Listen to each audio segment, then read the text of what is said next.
होरी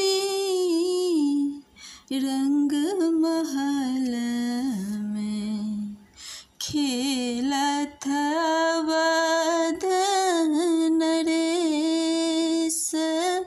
होरी रंग महल में खेलत अवध नरेश। अतर गुलाल अबीरक झोरी, अतर गुलाल अबीरक झोरी। लखन सहित जगदीश।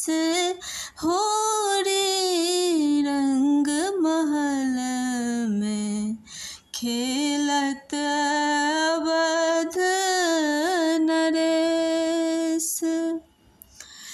झाल मृदंग पखावज बाजे, झाल मृदंग पखावज बाजे। डफली करे झमकार। होरी रंग महल में खेलत अवध नरेश। गान करत सब सखियन मिले, गान करत सब सखियन मिले। ध्यान रहित भला नरेश।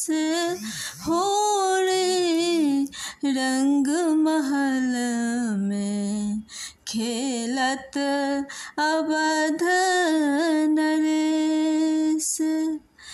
वीणा धुनि किए नारद थकित भयो, वीणा धुनि किए नारद थकित भयो। ऋषि मुनीन्द्र देव आयो।